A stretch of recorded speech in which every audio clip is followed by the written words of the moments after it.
अस्सलाम वालेकुम नाज़रीन। गुज़श्ता रात मुझे मार्केट घूमने का इत्तेफाक हुआ, कुछ काम था ज़रूरी। तो मैंने एक चीज़ नोट की, काफ़ी सारी तब्दीली नज़र आ रही थी। गली महलों में चरागां थी, चाइना वाली लाइटें लगी हुई थी और हर तरफ शेर आया के नारे थे।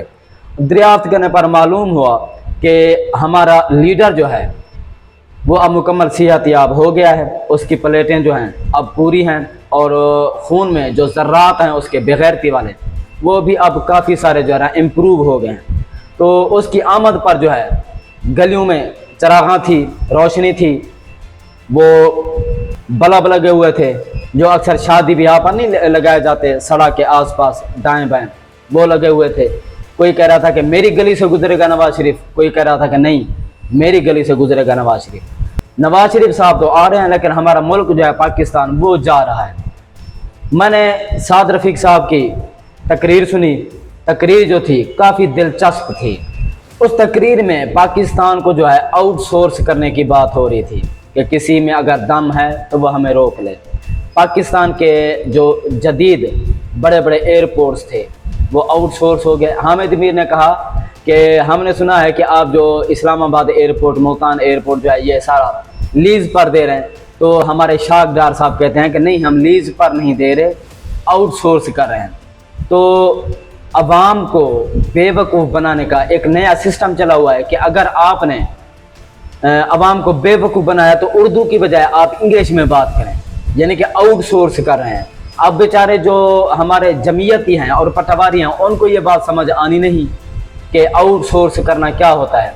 किसी और के हाथ में थमा देना जो है उसको आउटसोर्स कहते हैं। पूरा जो सिस्टम और निज़ाम होता है उनके हवाले कर दिया जाता है कि आप जी हमें इसमें से जो 10 रुपये हैं आप कमाएं, 3 रुपये हमें दें और 7 रुपये जो है वो आप ले जाएं, क्योंकि उनकी कास्ट एक्सपेंस वगैरह सारा कुछ मिला के 2 से 3 रुपये जो है पाकिस्तान की कौम को दिए जाएंगे। ये होता है आउटसोर्स करना। लीज़ पर देना भी एक ही बात है। तो सागदार साहब ने अजीब तरीके से और पुराने तरीके से अवाम को बेवकूफ़ बनाने की कोशिश की और साद रफ़ीक साहब ने भी उसके बयान की और उसके जो इक़दामात थे सागदार साहब के उसकी तायीद की और उससे जो है इत्तेफाक किया कि हम ये ठीक कर रहे हैं। तो उन्होंने कहा कि पूरी दुनिया में ऐसा होता है। साद रफ़ीक साहब ने कहा कि पूरी दुनिया ऐसा करती है। अब मुझे नहीं मालूम कि क्या कनाडा ऐसा करता है, इंडिया ने ऐसा किया, बांग्लादेश ने ऐसा किया, या अमेरिका ने, इंग्लैंड ने, यूरोप के किसी कंट्री ने ऐसा किया, हमें तो नहीं मालूम। ये सिर्फ पाकिस्तान ही कर रहा है। रोजवेल्ट होटल चला गया, पाकिस्तान की बंदरगाहें कराची वाली थी वो चली गई, हमारी जो गवादर पोर्ट है वो ऑलरेडी चाइना के पास है, मुल्तान हमारा जो एयरपोर्ट है वो लीज पे चला गया, आउटसोर्स हो गया।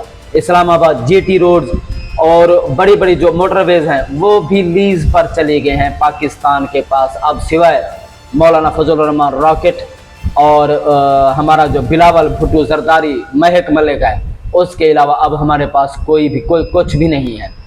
अब आते हैं इमरान खान साहब के खिताब की जानिब। इमरान खान साहब ने कल भी खिताब किया था, कौन से साइफर से मुतालिक उन्होंने अवाम को तफसीलात बताई, हक़ाइक़ बताए कि ये सारा जो ड्रामा रचाया गया था उन्होंने शुरू से टोटली बताया। अवाम को पता है, हम सब को पता है। जब 8 अप्रैल को नो कॉन्फिडेंस मोशन लाई गई तो ये सारा जो ड्रामा है अवाम ने ऑन एयर देखा, लाइव देखा।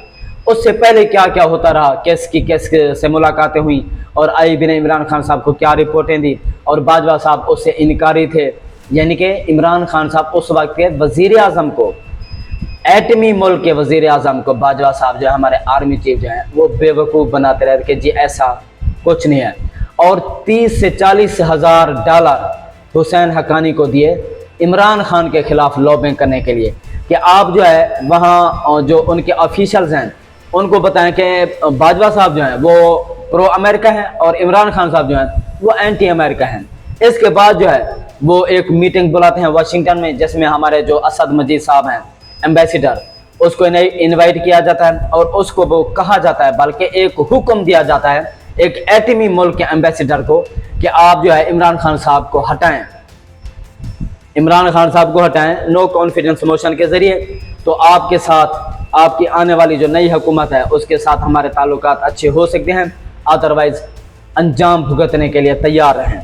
तो पहली बात यह समझने की है कि वो किसको, जो साइफर फिर उन्होंने लिखा असद मजीद ने, कि इन्होंने हमें ये बोला है, और जो सेम टू सेम जो उन्होंने ज़ुबान इस्तेमाल की, असद मजीद ने वही ज़ुबान जो है उन्होंने। साइफर एक होता है कोड, होता है एक खुफिया कोड होता है जो पाकिस्तानी हुकूमत को हमारा एम्बेसडर लिख रहा है कि ये चीज़ें हो रही हैं।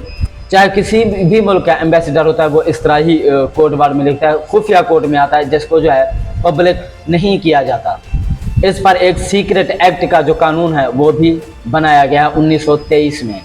तो उन्होंने सेम टू सेम साइफर में लिखा और वो पहुंचा इमरान खान साहब के पास, और इमरान खान ने बाजवा साहब को दिया, और बाजवा साहब ऐसे लाइल्म थे। इमरान खान के मुंह पर तो इसकी मजम्मत की। फिर नेशनल सिक्योरिटी जो कमेटी बनेगी उसमें भी ये इमरान खान साहब कहते थे कि ये साजिश है, लेकिन उसमें नेशनल सिक्योरिटी का जो एलामिया था उसमें इसको जो इंटरफेरेंस जो है वो कहा गया।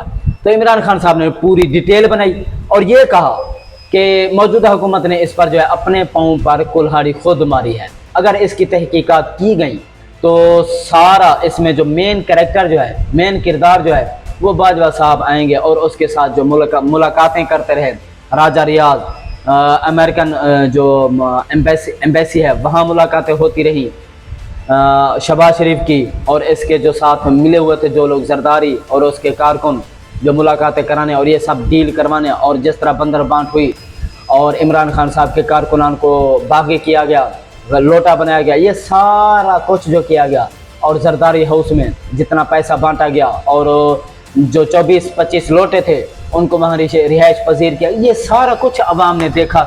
जिसके बाद अवाम नो कॉन्फिडेंस मोशन तो कामयाब हो गई, क्योंकि साइफर आया था और साइफर में अमेरिका का हुक्म था कि अगर आपने ये ना किया तो आपके खिलाफ ऐसा ऐसा होगा। तो नो कॉन्फिडेंस मोशन कामयाब हुई। इमरान खान साहब उन्होंने अपनी एक डायरी उठाई और वो चले गए, और वो थी 9 अप्रैल की रात। और उसके बाद 10 को जिस तरह अवाम निकली और अवाम ने ये दिखाया इम्पोर्टेंट हुकूमत को, क्योंकि 10 को जो है वो शहबाज शरीफ साहब वज़ीर आज़म बन चुके थे। तो इमरान खान साहब की अवाम है जो कारकुन है उन्होंने बताया कि हम इमरान खान साहब के साथ खड़े हैं और उसके साथ खड़े रहेंगे, और जो कुछ ये कंपनी ने किया ये गलत किया। और उसके बाद अवाम की जो है कंपनी के लिए नफरत जो है वो बढ़ती चली गई, क्योंकि उसके बाद कंपनी का एक बयान आया कि नई हुकूमत जब से आई है तो हमारा रुपया जो है वो तगड़ा हुआ और डॉलर जो है वो कम हुआ। उसके बाद जिस तेज़ी से हमारे रुपए की कदर गिरी और हमारी अवाम और महंगाई, इन्फ्लेशन की जो है रेशो बढ़ी, तो उसके बाद फिर कभी प्रेस कॉन्फ्रेंस या प्रेस रिलीज़ जारी नहीं की गई कि हाँ जी हमसे गलती हुई है, तो अवाम जो है साथ इमरान खान साहब के साथ खड़ी है तो हम भी लिहाजा अवाम के साथ खड़े। लेकिन ऐसा नहीं किया। उन्होंने अवाम को दबाने की भरपूर कोशिश की, इमरान खान साहब को दबाने की, और इमरान खान के कारकुनान ये जो 9 में वाक़या हुआ इसके बाद तो इंतहा हो गई। इमरान खान साहब की पार्टी तोड़ दी गई, उसके जो कारकुनान हैं उनको डराया धमकाया गया, कुछ तो गद्दार हो गए, कुछ तो कंपनी के साथ हो गए, और कुछ जो हैं अंडरग्राउंड हो गए, कुछ जेलों में हैं, अभी तक भी सज़ा भुगत रहे हैं। अगर वो प्रेस कॉन्फ्रेंसेस करते हैं तो उनको छोड़ दिया जाता है। तमाम किस्म के केसेस और जो उन पर उनको ब्लेम्ड किया गया था वो तमाम के तमाम जो है दूध के धुले हो जाते हैं सिर्फ एक प्रेस कॉन्फ्रेंस की जो है। देखें अगर 9 में वाक़या हुआ तो वो कंपनी समझती है या हैंडलर समझते हैं इम्पोर्टेड हुकूमत के कि ये पीटीआई ने कराया है या पीटीआई की लीडरशिप ने कराया है, और इसमें जो पीटीआई के सीनियर लीडरशिप है वो इसमें इन्वॉल्व थी। तो अब ये बताएं कि अगर इन्होंने गद्दारी की तो उसकी सिर्फ यही कीमत है कि वो जहांगीर तरीन की पार्टी में शामिल हो जाएं, फिर सब ख़त्म। अब उसके खिलाफ वादा माफ गवाह बनाने की कोशिश की जा रही इमरान खान साहब के खिलाफ, तो आज़म खान को भी इस तरह की कोशिश की गई है और उससे एक बयान मुबैना तौर पर बयान लिखवाया, क्योंकि उनका जो वीडियो बयान है वो तो सामने नहीं आया, चूँकि वो 1 महीने से अगवा थे, किसी को कुछ पता नहीं था। उस पर राना सनाउल्लाह ने कहा कि वो एक दोस्त के यहाँ, अगर दोस्त के यहाँ रिहाइश पजीर थे तो उनके वरसा को तो पता होना चाहिए था, खुफिया तौर पर उनसे तो कनेक्शन होना चाहिए था, तो उन्होंने FIR दर्ज क्यों करवाई? इसका मतलब उनको पता नहीं था और आज़म खान साहब गिरफ्तार थे। इमरान खान साहब ने कहा कि उसके बयान पर मुझे हैरत हुई और मुझे यकीन है कि वो ईमानदार हैं, और जब तक मैं उनके मुंह से नहीं सुन लेता मैं इस बयान पर और ऐसी किसी भी किस्म की न्यूज़ पर मैं यकीन करने वाला नहीं हूँ।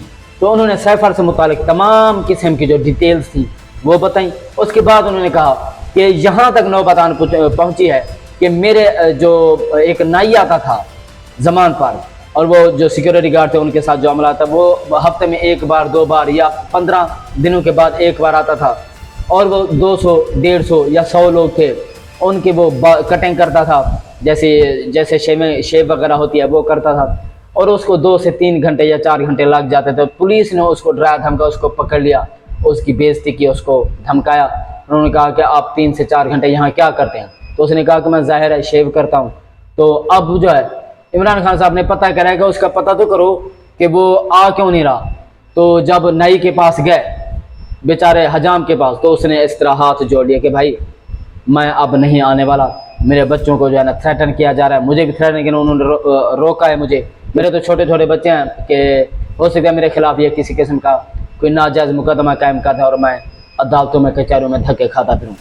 तो इमरान खान साहब ने कहा कि जिस तरह आप कर रहे हैं इस तरह कोई दुश्मन भी अपने दुश्मन के साथ ऐसा नहीं करता जिस तरह आप कर रहे हैं। उन्होंने एक मिसाल दी फ्रांस की कि एक ड्राइवर को जो है पुलिस गोली मारती है, 4 दिन तक फ्रांस में आग लगी रहती है, 1000 से ज़्यादा जो बिल्डिंग्स हैं और कारें हैं, निजी इमलाक, उसका नुकसान होता है, लेकिन किसी एक फ्रांसीसी को भी पुलिस जो है गोली नहीं मारती, क्योंकि वहाँ जमहूरियत है।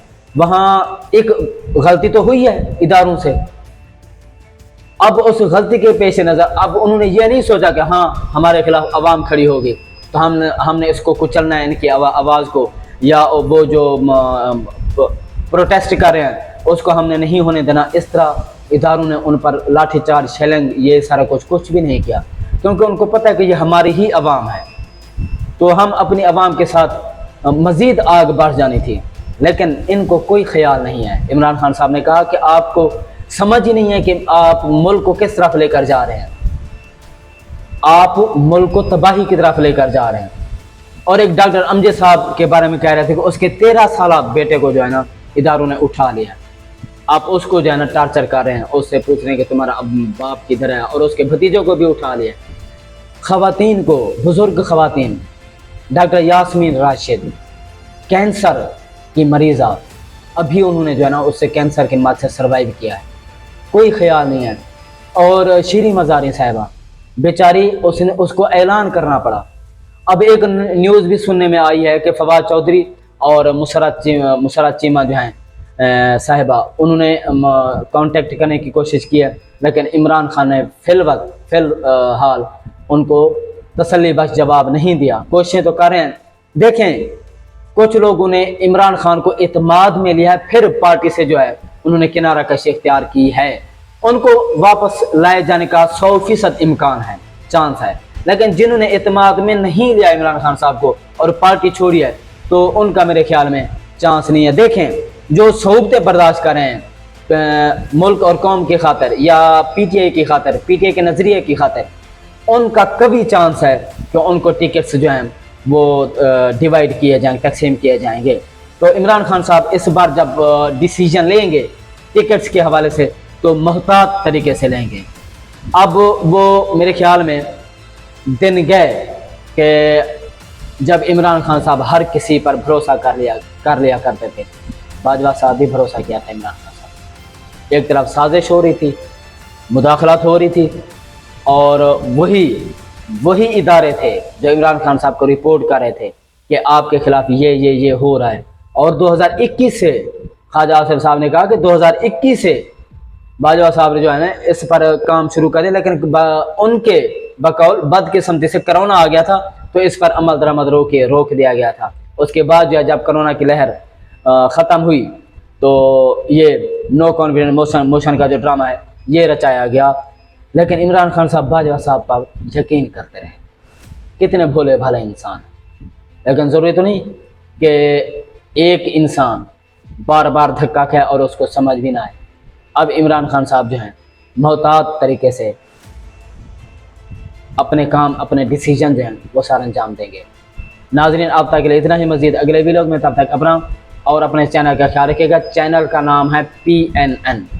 आपने इस PNN चैनल को, जो हक और सच की इंशाल्लाह आने वाले दिनों में पहचान बनेगा और हर न्यूज़, हर ऑथेंटिक न्यूज़ जो है आप तक पहुंचाने की कोशिश करेगा। शुक्रिया।